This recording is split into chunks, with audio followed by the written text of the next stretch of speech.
The words still ring in my head sometimes. Why don't you just disappear? My stepdaughter had snapped. Her mother joined in. She is right. We would be better off without you.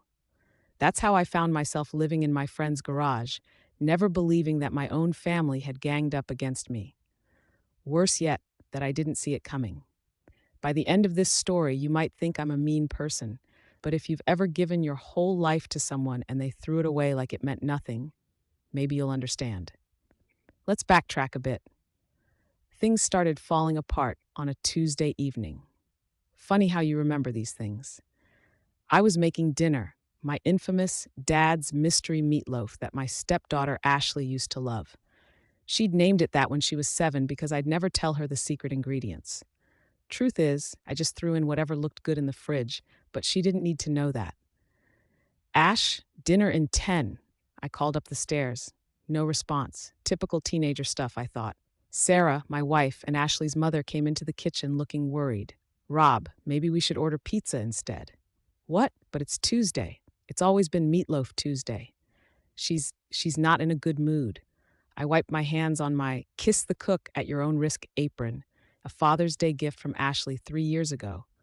When is she ever these days? Come on, let me talk to her. I found Ashley in her room, furiously typing on her phone. When she looked up, her eyes were different. Cold. I'd seen that look before, but never directed at me. I'm not hungry, she said. Come on, kiddo. It's mystery meatloaf night. Your favorite. I'm not a kid anymore, and it was never my favorite. I just pretended to like it because I felt sorry for you. That stung. Ash, what's going on? You've been different lately. If something's bothering you, you want to know what's bothering me? You, pretending to be my dad when you're not. Never were, never will be. Ashley, that's enough. Sarah appeared in the doorway. Her face was hard, unrecognizable from the woman I'd married. No, Mom, it's not enough. Ashley spat. Dad told me everything. How Robert tried to replace him, how he manipulated you both, how he's been trying to erase Dad from our lives. Dad? I interrupted. You've been talking to Marcus? The room went quiet. Ashley stood up, tears of anger in her eyes. He's back in town, she said, chin up, defiant. He's successful now. He has his own investment firm. He's helping people secure their futures, unlike some people who just fix cars for a living. I looked to Sarah for support, but she wouldn't meet my eyes. When she finally spoke, her voice was cold. Marcus has changed, Robert. He's not the same man who left. He's built something of himself. Sarah, you can't be serious. He's shown us everything, Ashley cut in. The college fund he's setting up for me, the investments he's making for Mom's retirement. He's taking care of us. He's our real family. I've been your family for 12 years, I said, my voice breaking. I was here when you had nightmares, when you broke your arm, when... Why don't you just disappear? Ashley shouted. That's what you're good at, isn't it? Trying to fit into other people's families because you don't have one of your own. I staggered back like I'd been slapped. Sarah, I pleaded. Sarah finally looked at me, and I saw it, the same contempt in her eyes that I saw in Ashley's. She's right, Robert. We'd be better off if you left. Marcus can provide for us in ways you never could. This isn't about money, I whispered. No, Sarah said. It's about family, and you were never really ours. I stood there, the world spinning around me. 12 years of memories. Christmas mornings, summer barbecues, quiet nights helping with homework, all of it suddenly felt like a lie. I'll pack my things, I managed to say. Don't bother, Sarah replied. We'll send them to you. Just go. As I walked to the door, Ashley's voice followed me. Good riddance. The last thing I heard was Sarah consoling her. It's okay, baby. We'll be better now. We'll be a real family again. I spent that night driving aimlessly through the city, my phone buzzing with texts from Sarah. Don't come back. We'll have your things packed. Marcus will drop them off. Each message was another nail in the coffin of my marriage, my family, my life. Jimmy found me at 3 a.m., sitting in my car outside his garage. He took one look at my face and said, Come on, you stubborn mule. I've got bourbon and a spare bed. Jimmy being my oldest friend and the only mechanic I trust besides myself. He's got this way of looking at things, like he's taking apart an engine in his mind. Something ain't right here, Rob, he said over the bourbon as I poured my heart out. Marcus shows up after 12 years, suddenly loaded with cash and promising the moon? That dog don't hunt, he said, planting a seed of suspicion in my head. The spare bed turned out to be a fold-out couch in his garage apartment. It creaked like an old ship and smelled faintly of motor oil, but it became home for the next 4 months. 4 months of watching my family slip away through social media posts and neighborhood gossip. Ashley and Sarah, beaming at fancy restaurants with Marcus. Facebook updates about family reunited and fresh starts. I fell into a routine. Work, drink, sleep, repeat. Jimmy watched me spiral for 2 weeks before he'd had enough. "You look like a rejected transmission," he said one morning, throwing a greasy rag at my head. "Either you start fighting back or you get out of my garage. I didn't give you a place to stay so you could pickle yourself in cheap bourbon." That same day, Marcus's first investment seminar flyer appeared on Jimmy's workbench. Future First Family Funds, Building Generational Wealth.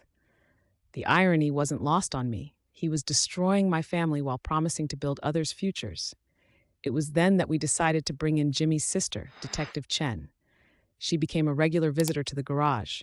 She had this way of spreading papers across my car's hood like she was assembling a puzzle. "Marcus Thompson," she'd say, clicking her pen. 3 states, 5 different company names. Always the same pattern. Targeting divorced women, single mothers, families in transition. He builds trust through the kids, then goes after the parents' savings. We started mapping it out. Jimmy, it turned out, had a gift for forensic accounting. "Numbers don't lie," he'd say, even when people do. He tracked money movements while I gathered testimonies from Marcus's previous victims. Sarah called once during this time. It was late October, around midnight. "Robert?" Her voice was small. "Ashley's college fund. Marcus says he needs to move it to a different account." "Don't," I said immediately. "Sarah, listen to me." She hung up. The next day, I learned they'd transferred everything to Marcus's special growth fund. The investigation took on new urgency. Detective Chen brought in a cybercrimes expert who traced Marcus's web of shell companies. Jimmy discovered he was running a classic Ponzi scheme, using new investments to pay fake returns to early investors. But it was Rachel, Sarah's sister, who provided the key. She'd been keeping an eye on them for me, worried about the changes she was seeing. "He's planning something big," she told me. "A charity gala at the Riverside Hotel. He's invited every wealthy divorcee and single parent in the city. Sarah's helping organize it." The gala was his masterpiece. "Building futures, rebuilding families" was the tagline. $500 a plate, with all proceeds supposedly going to single-parent scholarships. In reality, it was his closing move, the final push before he'd disappear with millions. The night of the gala, I was sick to my stomach. Jimmy had gotten us in through his connection with the catering staff. His nephew was a sous chef. Detective Chen had her team positioned around the hotel. I watched from the kitchen as Marcus took the stage, every inch the successful businessman in his tailored suit. Sarah and Ashley sat at the front table, proud and elegant. They looked happy. It nearly broke my resolve. "When my daughter Ashley was born," Marcus began his speech, "I made a promise." That's when Jimmy nudged me. "Look at table 7. There she was, another teenage girl, maybe Ashley's age, staring at Marcus with the same adoring eyes. Next to her, a woman who could have been Sarah's age. "His other family from Ohio," Detective Chen whispered. "They flew in this morning." Everything happened fast after that. As Marcus described his family-first investment strategy, Detective Chen's team moved in. I walked onto the stage just as he was explaining his guaranteed returns. "Tell them about the returns in Columbus, Marcus," I said into a second microphone. "Or maybe the ones in Phoenix?" The other family stood up, then another woman in the back, and another.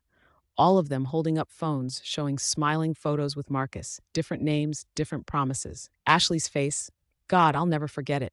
The confusion, the betrayal, the slow dawning horror. Marcus tried to run. He made it 3 steps before Jimmy's foot found its way in front of his. The great Marcus Thompson, master con artist, went down face first into a table of champagne glasses. I looked at Sarah and Ashley as the handcuffs clicked. Their world was crumbling, just like mine had. Ashley was crying. Sarah looked shell-shocked. "Dad," Ashley whispered, reaching for me. I stepped back. "I'm not your dad, remember? You made that very clear." "Robert, please," Sarah began. The The police have everything. I cut her off. Every transaction, every lie, every moment you chose him over 12 years of love and trust. Your accounts are frozen. The house will probably be seized as evidence. You might want to start looking for a place to stay. Where are we supposed to go? Sarah asked, tears streaming down her face. I smiled, not warmly, not kindly. Why don't you just disappear? I walked out of the gala the same way I'd walked out of my house 4 months earlier. But this time, I didn't look back. Sometimes revenge isn't about making yourself feel better. It's about making sure they feel exactly what they made you feel. Marcus got 15 years. Sarah and Ashley lost everything. Sometimes I drive by our old house. It's been sold to pay restitution to Marcus's victims. I see them occasionally struggling to rebuild their lives. Ashley works at a diner now instead of going to college. Sarah moved in with her sister. Do I regret it? Maybe. But every time I start to feel guilty, I remember Ashley's words. Why don't you just disappear? Well, I disappeared all right, and I took their whole world with me. If you like this story, kindly hit the subscribe button for more stories.